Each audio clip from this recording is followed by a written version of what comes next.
Welcome to Behind the Black Curtain, an inspiring podcast that follows the story of Nikki Rowland's incredible journey. Join Nikki as she inspires other single women and single moms to be courageous and continue to persevere through their own life journey. Together, we will learn from Nikki's success and struggles as we create a tribe of women committed to finding freedom from their past, purpose in their present, and unlocking the potential for the future. Welcome to Behind the Black Curtain. Hey babes, welcome back to Behind the Black Curtain. It's your girl, Nikki Rowland. Really quickly, you guys, before we get into today's episode, if you are listening to me from Apple Podcasts, I need you to do me a favor. Go ahead and rate this podcast 5 stars and definitely leave a comment. So that way the podcast can be pushed out to even more people and I can continue to grow my audience. All right. Okay. So now that we got all the church announcements out the way, let's get into today's topic. Today we are talking about the father-daughter relationship. I personally believe that discussing the importance of the father-daughter relationship and me sharing my personal story and exploring the impact of unhealthy relationship on our lives, that this episode will help you all to understand the significance of this particular connection and how to create a healthy bond with your father if he is still around. So with that being said, do expect, of course, to hear me share my story with my father and share with you guys how I've navigated my healing process. And this episode will also have quite a few statistics that I will share with you guys in it just to back up what I'm saying, so you don't think I'm just pulling things out my butt. So with that being said, let's dive in. I want to start with the statistics and studies on the impact of early relationships on our lives, not even just the father-daughter relationship, but early relationships overall.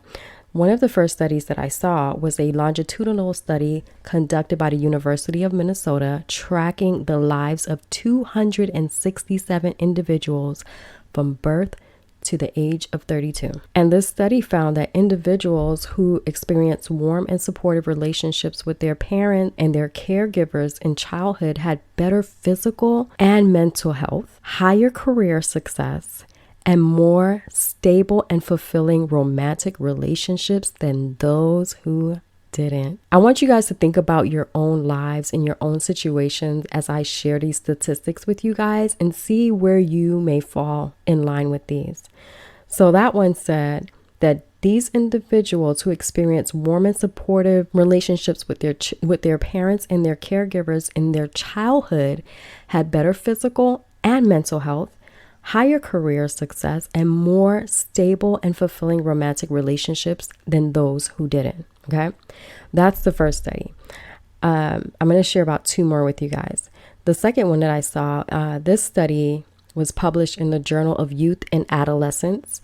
And this one found that the quality of parent-child relationships in early adolescence predicted the quality of romantic relationships in late adolescence and early adulthood. So if you guys are already picking up on this, just with those 2 completely different studies, they both connect with how this relationship in our early childhood affects our romantic relationships as adults. Okay, here's the next study that I'm going to share with you. This one is a research done by the National Center for Biotechnology Information, NCBI. And this one suggests that the quality of early parent-child relationships can shape brain development and influence lifelong emotional and social functioning. Positive early relationships can promote healthy attachment styles and emotional regulation, while negative relationships can lead to insecure attachment styles and difficulties in regulating emotions. Can I tell you guys that one, well, first of all, they all hit home for me.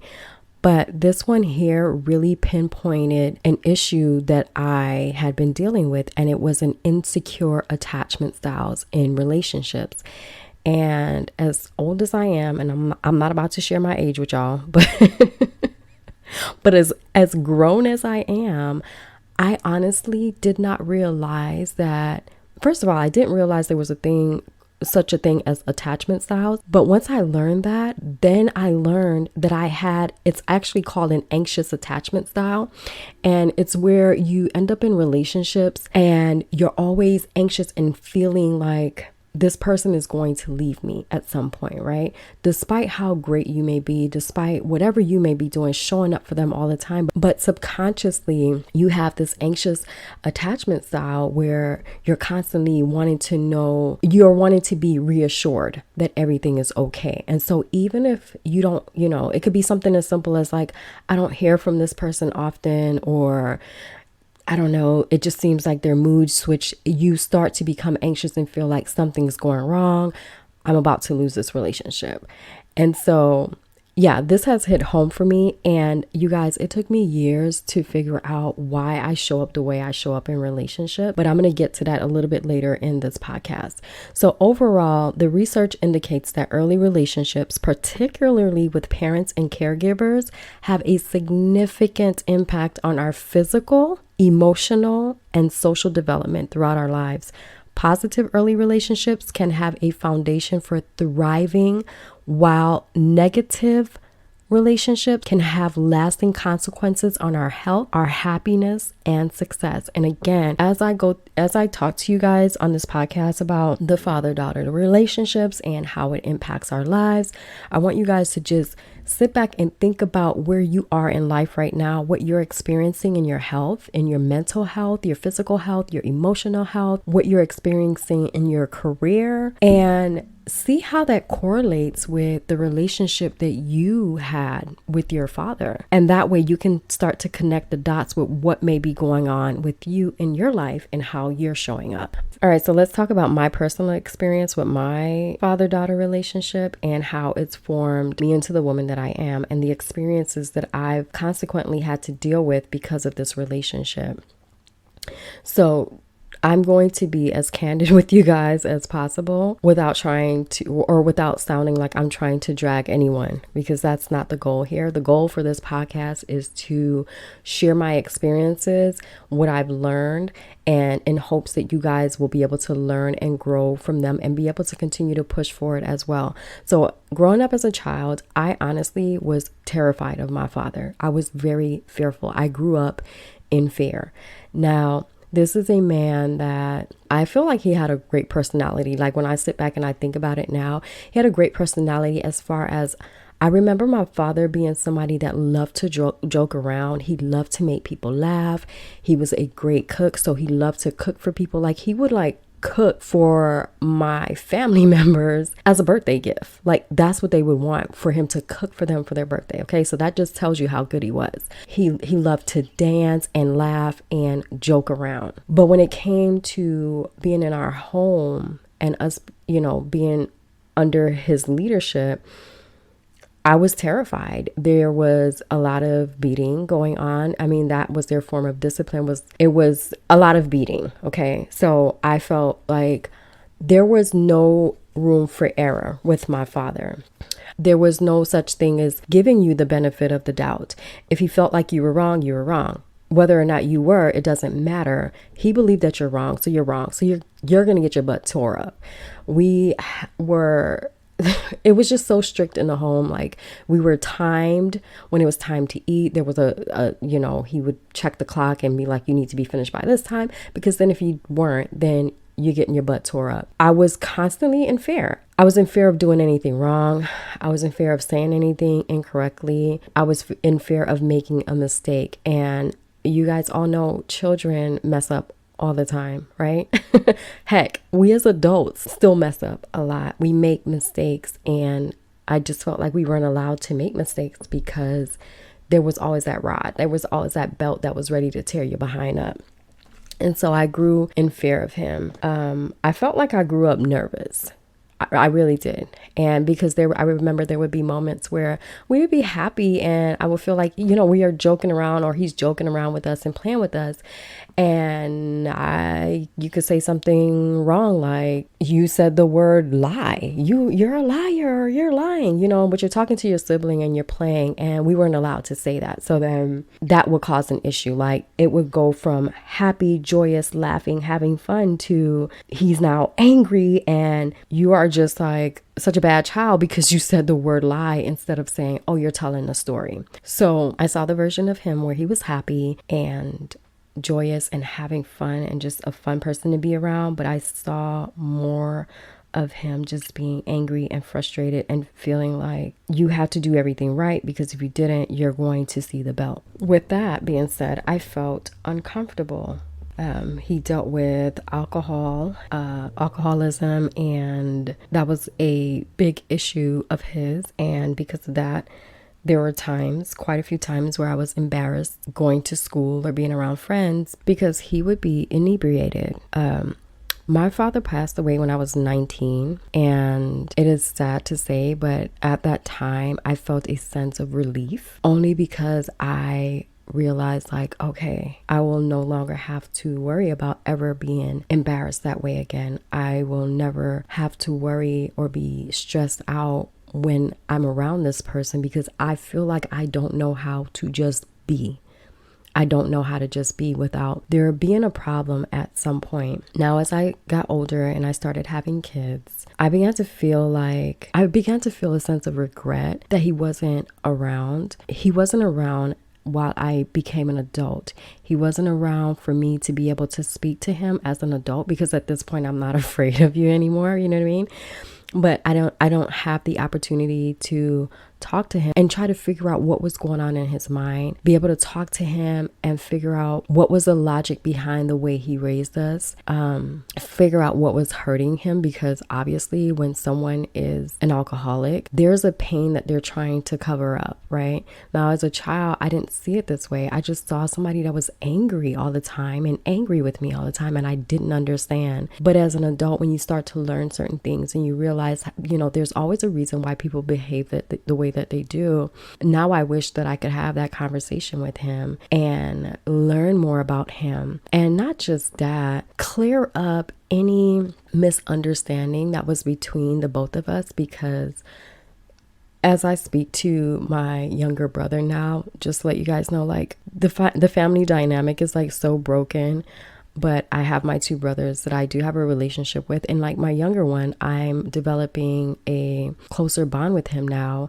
And it's crazy because we both grew up in the same home, but there's so much about him that I did not know. And so as I talk to him and he's telling me certain things that he knew or conversations that he had with our dad, I'm realizing there was a misunderstanding on my dad's part with me and the way I was towards him. And there was a misunderstanding with me. There was a breakdown somewhere. And this had to do with things that were said to me about him, things that were said to me about my father, things that were said to me about what my father supposedly said about me. And so I wish I had the opportunity to have the conversations with him now and get more clarity, because as a woman, I realize that I have a lot of his personality as far as like just being a lighthearted person, just being somebody that loves to make people laugh. I love making people laugh. So if you ever know me personally, you know that you're always laughing when you talk to me. You're always laughing when you're talking to me. I love to make people feel good when they're around me. I'm a lighthearted person. I love to dance, crack jokes, all those things, right? So I know I get that from him. And yeah, I don't have the opportunity now to go back and have the conversations. So although I don't have the opportunity to go back and have these conversations with him, as I continue to get older, I realized how much the relationship that I did have with him impact the way I showed up in relationships. And it had such an effect on the men that I allowed to be in my space. And for a long time, I honestly didn't believe that relationship affected me so negatively because I'm not an angry person. I'm not a bitter person. I don't hold grudges. I'm just not an angry person. It's just not in me. For the most part, I am happy. I go through my crazy life experiences, and as bad as they may be, at the end of the day, I never end up being that angry person. And so I honestly felt like I didn't really need healing from that. I felt like, okay, I don't get the opportunity to speak to him, so I can just move on, and that's just what it is. But at a certain point in life, I went through a particular relationship that this relationship, when it ended, I felt like crap. And I felt like crap because this man dragged me so bad. And I'm talking about him dragging my character. And I mean, of course, I know like everything that he was saying about me was false. He was saying it to hurt me. Like he did his best to tear me down with his words. The verbal abuse was at a level 10 with him by the end of this relationship. And this is somebody that said he loved me. So when I ended this relationship with him, I said, you know what, Nikki, you can't keep going through this. When I ended that particular relationship, I decided to not date anyone. And I think it was like 2 years of me being intentionally single because I needed to get my ish together. Because girl, what the heck is going on for you to be in this, mind you, my relationships are always long term. It's just now recently, the past year or two, where it's like I'm really dealing with some clowns. Like these relationships ain't going nowhere. But prior to that, I would have like long term relationships, but they would all end in the same way where these men were just horrible to me. Now, they started off being amazing and they were showing up as everything that I didn't have. I didn't realize at the time they were showing up as everything that I did not receive from my father. The attention, the love, the affection, the sense of security. I didn't get that from my father. And this is what these men were showing up as, right? So knight in shining armor. Again, consciously, I did not realize that this is what was happening, but subconsciously, I was being drawn to them because in my mind, okay, let me not jump ahead. I'm going to tell you guys why I was subconsciously drawn to them.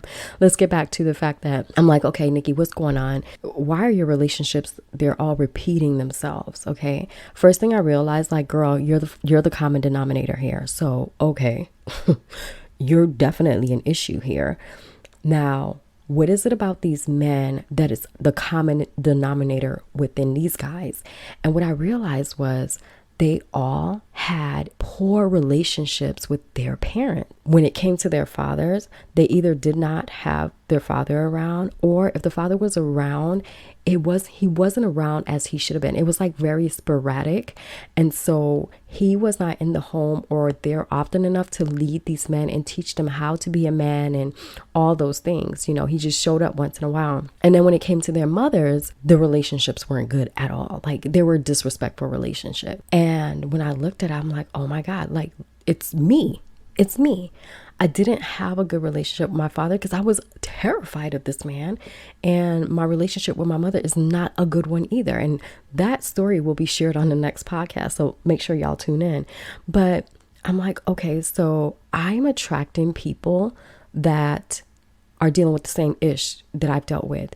And what I realized was subconsciously, I felt like because I'm showing up as this amazing woman, I am loving, I am attentive, I am caring, I am all the things that a good man would appreciate from a woman, right? You're going to get all of that. But I felt like because I showed up that way, that these men will realize like, oh, although I didn't get this from my mother or my father, Nikki's giving it to me or Nicole's giving it to me. And you know what? I'm going to be loyal to her. I'm going to love her. I am going to do right by her because she is giving me something that I never got from my parents. Now I get to experience it from this woman. And so I'm going to lock her down. Again, this was subconsciously how I was showing up. This was not a conscious decision. And I think y'all all know that don't get you anywhere. That doesn't get you anywhere. Trying to show up and be the healer of somebody's past, it's not going to get you anywhere. People have to do the work themselves to get the healing and the breakthrough that they need from their past, because if they do not, all they're going to do is damage you. They're going to take out all of that toxicity that's been building up within them, the poor behaviors, the poor communication, all of that. They're going to pour it out on you. Now, when they first show up in your life, they're not going to show up with that, right? They show up with a mask, and they know how to show up and give you all the things that they can tell that you're missing. And then once you let down your guard and you just start to flow with all this love and security for them, they release on you what they would have wanted to release on their parents. And so that is how my unhealthy father-daughter relationship has impacted my life. I've had to deal with one dysfunctional relationship after the other. Now, once I realized like, okay, this is what's going on here, it's time to switch it up. So I started dating differently, and I started asking different questions. And of course, I'm asking, I need to know what their relationship is like with their mother and their father. And if they don't have a good one, then I need to know, baby, are you going to therapy? Like, how did you deal with healing this? Because I'm not taking anybody else that's going to bleed on me in that way. And I'm not showing up anymore as anyone's healer, right? We're not doing any more trauma bonding. And so I did start dating differently. So of course, although the relationships haven't been working out recently, it's nothing like what I was going through in my past. So ladies, I want you to think about what I just said and how I was showing up in these relationships and what I've learned just based off of my unhealthy relationship with my father, and just see where you fit in that situation.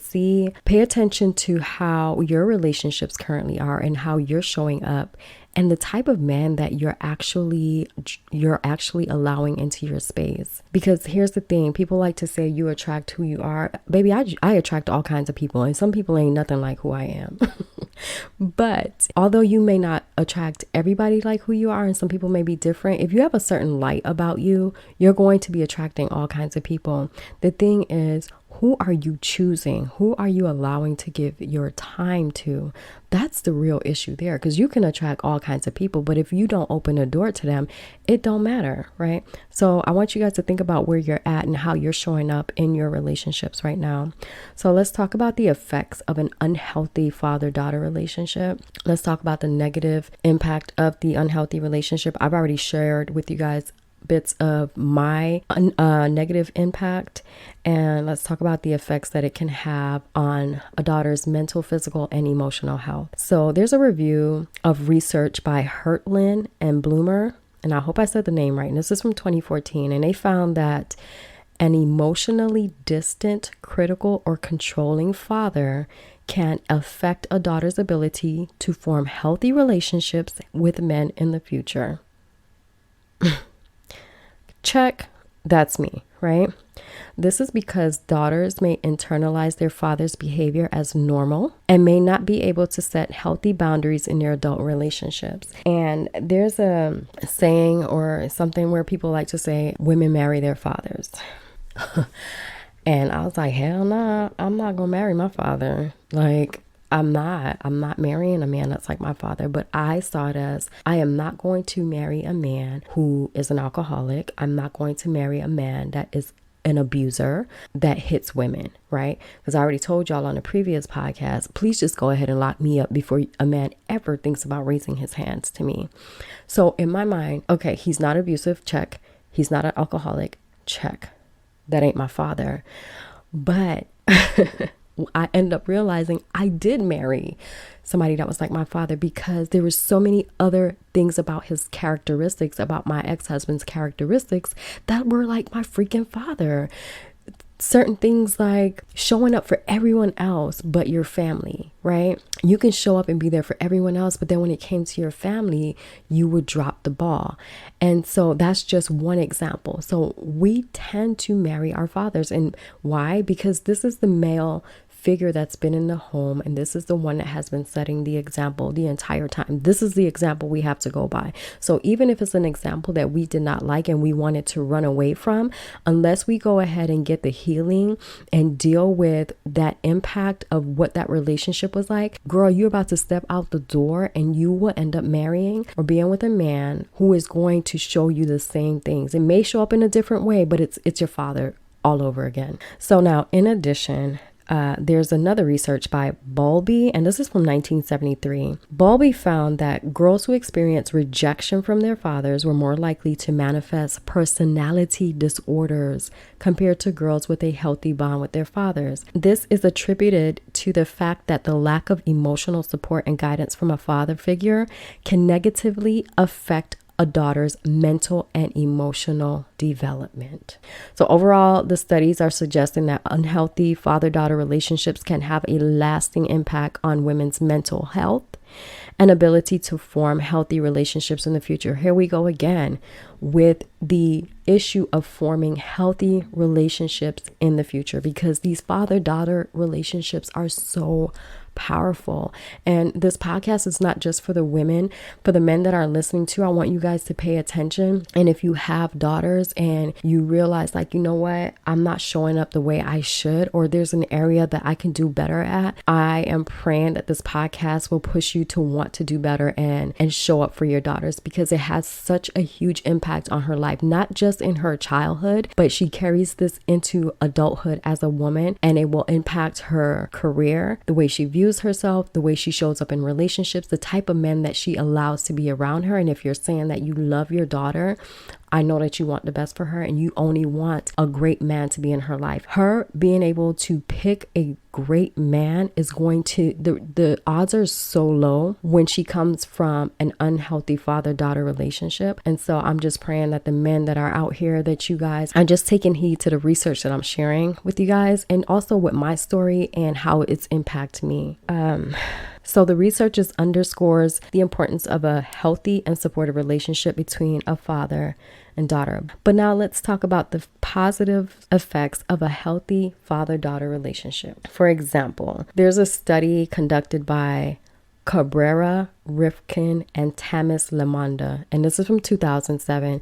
And I'm giving you guys these names and times so that you guys can do your own research, okay? But they found that girls who have positive and strong bonds with their fathers are more likely to have higher levels of self-esteem and confidence. They also found that girls who have healthy relationships with their fathers are better able to handle stress and frustration, as their fathers provide, as their fathers provide a protective role in their lives and help them develop healthy coping skills.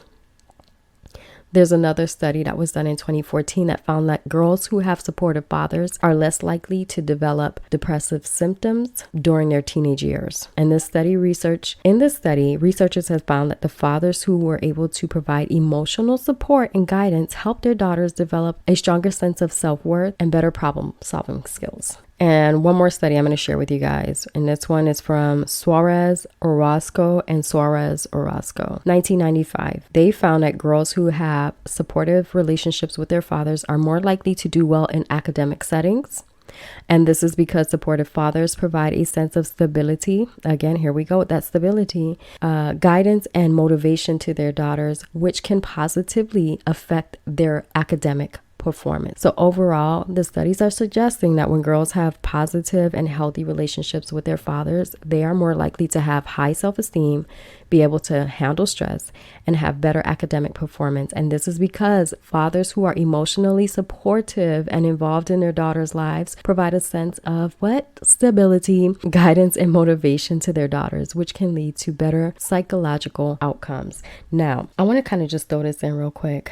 I'm not saying that every woman who has experienced an unhealthy father-daughter relationship is out here depressed and can't get a good man and just failing in life. I'm not saying that, but what I'm saying is that relationship plays a huge role on how this woman shows up in the world. And even if she turns out to be successful and ends up in a great relationship, there's so much internal battles that she's dealing with that you do not get to see. There's so many things that are hurting her on the inside that she's having to fight with and deal with daily, even to just keep that beautiful relationship that she ended up being blessed with. So I wanted to put that out there. And I also want to say that not every girl that has a healthy father-daughter relationship ends up in the most beautiful, magical relationship either, because there may be other things that may impact her life. Not every woman is going to be in a great, successful career or whatever, right? We all have our stories, and we all have the way our stories play out and have their ending. But the premise here is to point out how much this relationship plays a huge role in the lives of women and how it affects how successful they may or may not be in this world, in relationships, in careers, in their lives, period. Okay, you guys, so we already talked about the effect that the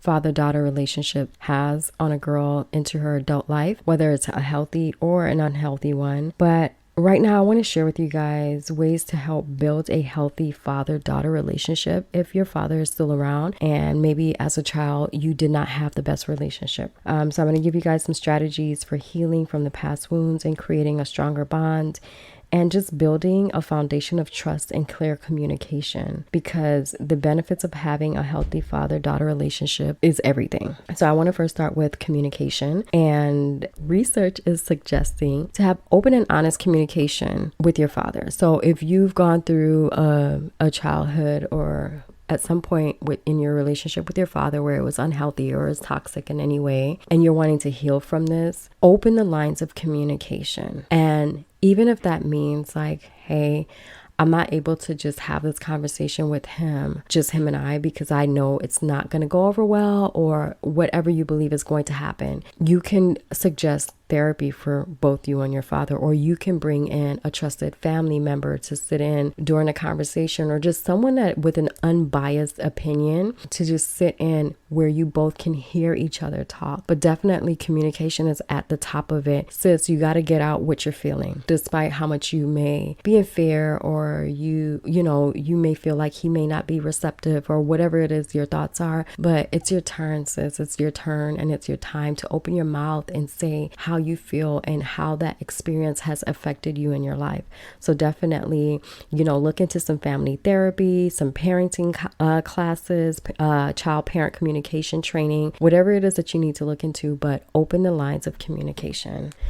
All right. So number 2, we're also suggesting time together, spending time together, right? Spending some quality time is crucial in building a relationship. But at this point, you've already had the communication, and this is something that you guys are now deciding to work and build on if this is where you're at. So then now it's time to spend some quality time together to help to rebuild. Go on things like outings, or if when you get to that point, vacation, or just share activities that you guys both enjoy, where you can continue to have the conversation and build that bond again. And during this time, you're going to be building your trust. Building trust and respect is essential for any healthy relationship whatsoever. So just expressing respect and trust through verbal affirmations, physical affection can help in healing past wounds and enhancing the relationship. This father-daughter relationship, a lot of the tools that they're giving to help heal the relationship and build it back up, it's just the basic tools of any relationship. And it's a matter of you being willing to do the work and your father being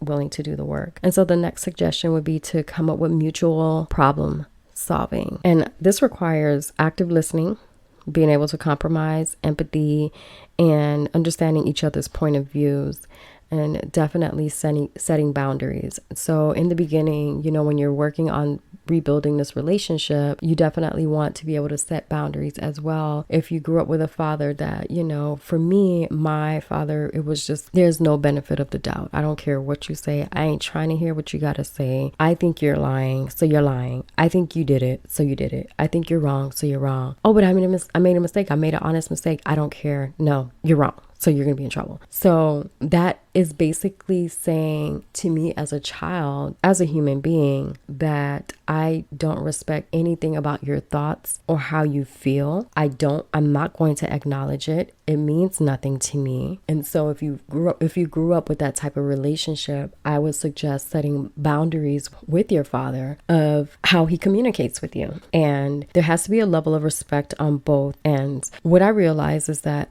so many parents believe that because you are their child, that you don't deserve any form of respect, right? You don't deserve to be heard. Your thoughts don't matter because they are the parents. And that is such a dysfunctional way to think. And it just causes dysfunction in the relationship between the parent and child, because there should be a mutual respect. And although you may have a child, you have to remember your child is a human being just like you, with thoughts and feelings, emotions, and all those great things that need to be heard and need to be released as well. So I would definitely suggest setting boundaries with how you guys show up in each other's lives. But again, definitely seek professional help. Professional help is always available for families who need it. Don't be ashamed. And if you feel like it's an issue or something shameful to get therapy and you don't want anybody to know, again, like I say all the time, you ain't got to tell nobody your business.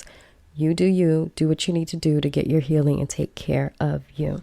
Now, if you are a woman whose father is gone, like mine is out of the picture. He died when I was 19. Or if your father is alive, but he's just not a part of your life and this is not something that is feasible, you just know, like, we're not going to be able to work this out for whatever your reason is. Here's what I suggest for you for your healing. I want to start with some self-exploration, right? So one way to start your healing from your father-daughter wound is to explore the reasons why, or explore the reasons behind the wound. Like, the reasons behind my wound was I was fearful of him. He was abusive. He was scary. He was no nonsense. And a lot of the things that he did crushed me and just left me feeling anxious and afraid and nervous all the time. But then as I thought about it and how my father was and how he showed up, he dealt with alcoholism. And that is a poison. That is a poison to the mind, a poison to the body. And I realized that when people are dealing with that, it's because there is a hurt within them that they are trying to suppress. That is the way that they do it. So figure out what the reason is behind your wound.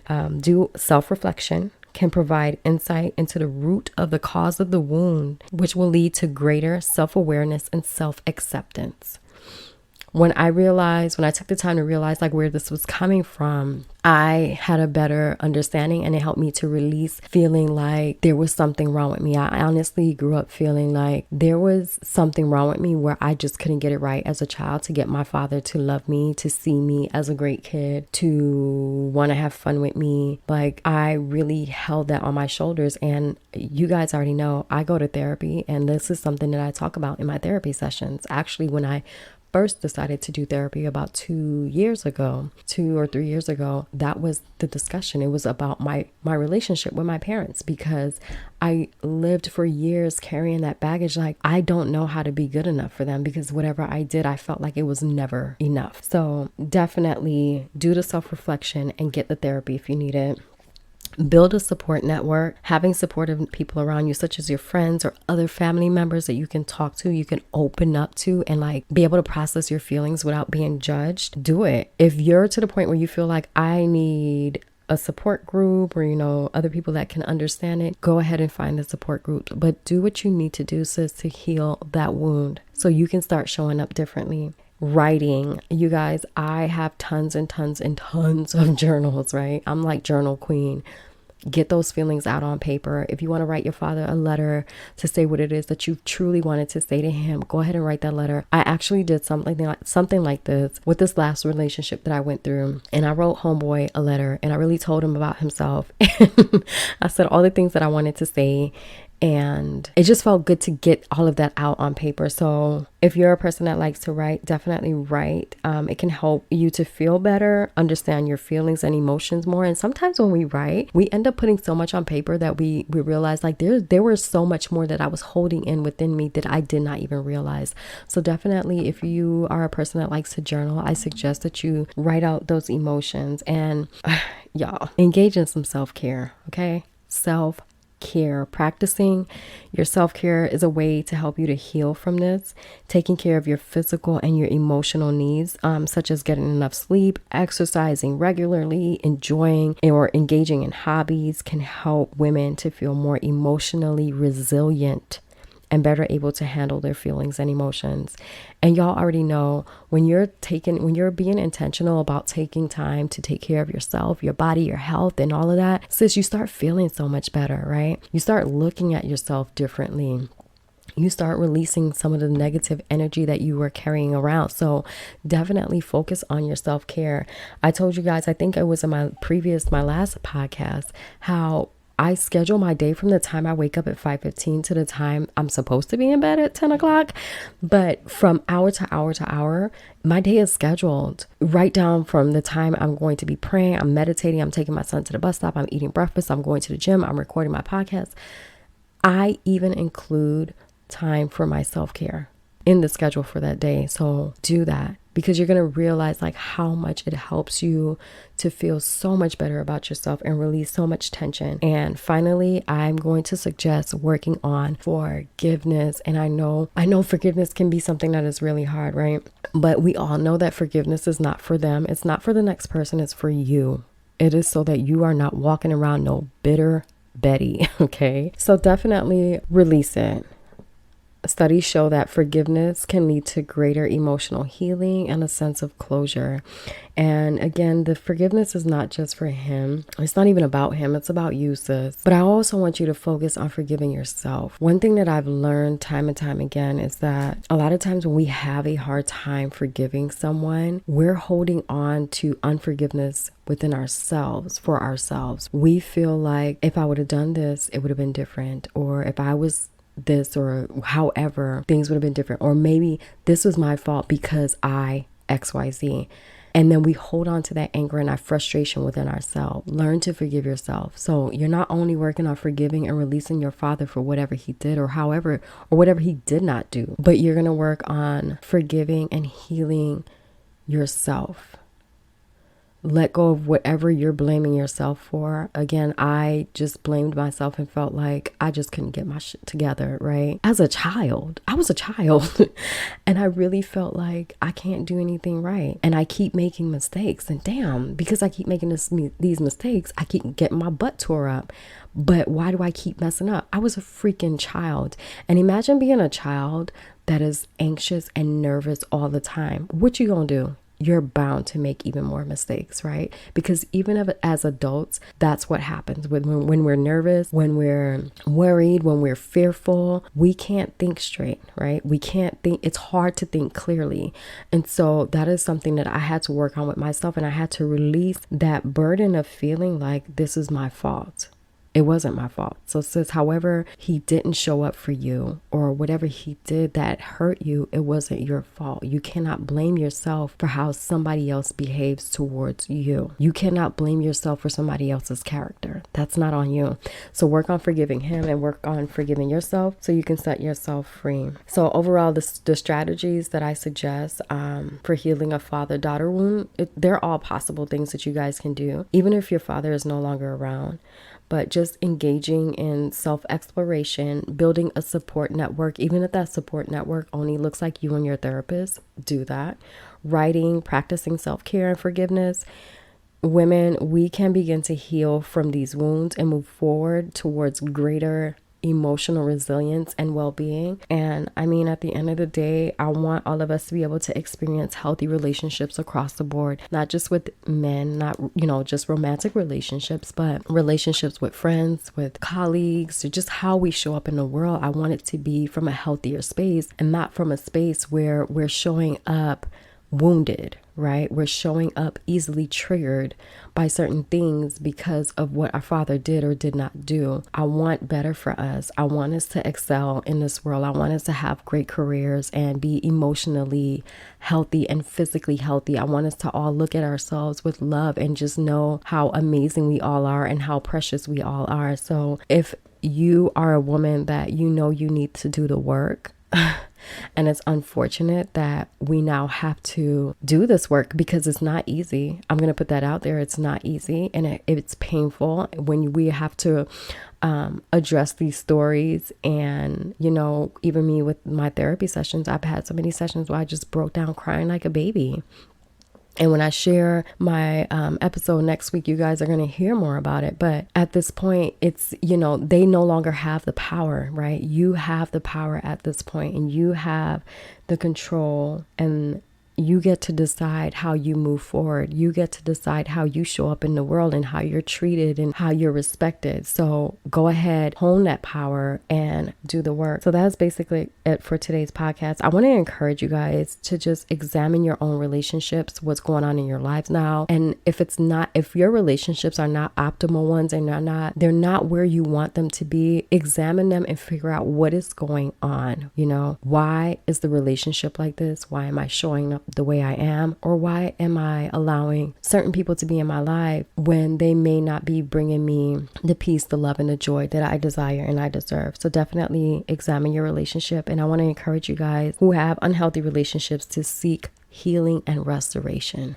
All right, you guys, tune in next week as I talk about the mother-daughter relationship and how that affects us, whether it's healthy or unhealthy. And of course, I will have to share my story as well.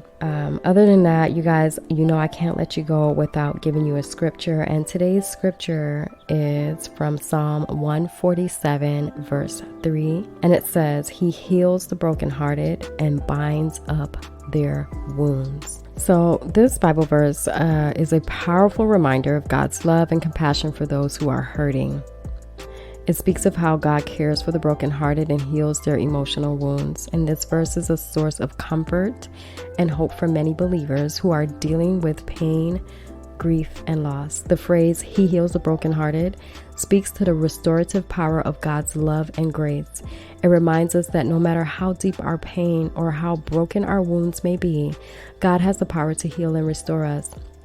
The healing process may take time, okay? It may take some time, and it may not happen in the way we expect, but we can trust that God is working all things for good.